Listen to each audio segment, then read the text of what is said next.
ನಮ್ಮ ಜೀವನವು ಕ್ಷಣಿಕ, ಚಿರವಲ್ಲ ಎಂಬುದರಿಂದ ಪ್ರಪಂಚ ಮಾಯೆ ಎನ್ನಬಹುದು.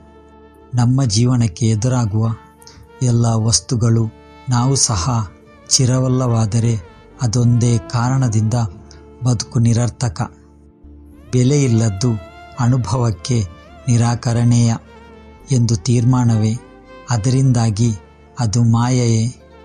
ಈಗ ನೋಡಿದ ಒಂದು ರೂಪು ಇನ್ನೊಂದು ಗಳಿಗೆಗೆ ಮಾಯವಾಗಬಹುದು. ಈಗ ಕೇಳಿದ ಒಂದು ಧ್ವನಿ ಇನ್ನೊಂದು ಗಳಿಗೆಗೆ ಮಾಯವಾಗಬಹುದು. ಇದರಿಂದ ಅವುಗಳ ಯಾವ ಅನುಭವಗಳನ್ನು ಜೀವನಿಗೆ ಉಂಟು ಮಾಡಲಾರವೆ, ಸೊಗಸನ್ನು ಕಲ್ಪಿಸಲಾರವೆ. ಬದುಕೆಂಬುದು ಅನೇಕ ಚಿರವಿಲ್ಲದ ಘಟನೆಗಳಿಂದ ಕೂಡಿಕೊಂಡಿದೆ.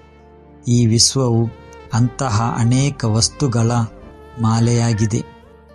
ಆದರೆ ಒಂದೊಂದು ಅಚಿರ ವಸ್ತುವು ಆಯಾ ಕಾಲಕ್ಕೆ ತಕ್ಕುದಾದ ಮಾನದಿಂದ ಉಪಯುಕ್ತವಾದ ಸತ್ಯವನ್ನು ಸಾರಬಲ್ಲದು. ಅದರಿಂದ ಒಟ್ಟು ಸತ್ಯವೊಂದು ಸ್ಥಾಪಿತವಾಗಬಹುದು. ಇಲ್ಲಿ ಎಲ್ಲವೂ ಕ್ಷಣಿಕ, ಹೌದು. ಆದರೆ ಜೀವನದಲ್ಲಿ ಸದಾ ಹೋರಾಟ. ಕಷ್ಟವಿರಲಿ ಸುಖವಿರಲಿ ಯಾವುದು ಕೂಡ ಶಾಶ್ವತವಲ್ಲ. ಕೇವಲ ಇವತ್ತಿದ್ದು ನಾಳೆ ಹೋಗುವಂಥದ್ದು. ನಮ್ಮ ಜೀವವೇ ಯಾವಾಗ ಹಾರಿ ಹೋಗುತ್ತೆ ಅನ್ನುವುದನ್ನು ಹೇಳಕ್ಕಾಗಲ್ಲ. ಮತ್ತೆ ಇನ್ನೇನಿದೆ, ಬಂದದ್ದನ್ನು ಬಂದ ಹಾಗೆ ಸ್ವೀಕರಿಸಿ ಅನುಭವಿಸಿಕೊಂಡು ದೇವರ ಪಾದ ಸೇರುವುದೇ ಎಲ್ಲರೂ ಕೂಡ. ಎಲ್ಲವೂ ಇಲ್ಲಿ ಕ್ಷಣಿಕ.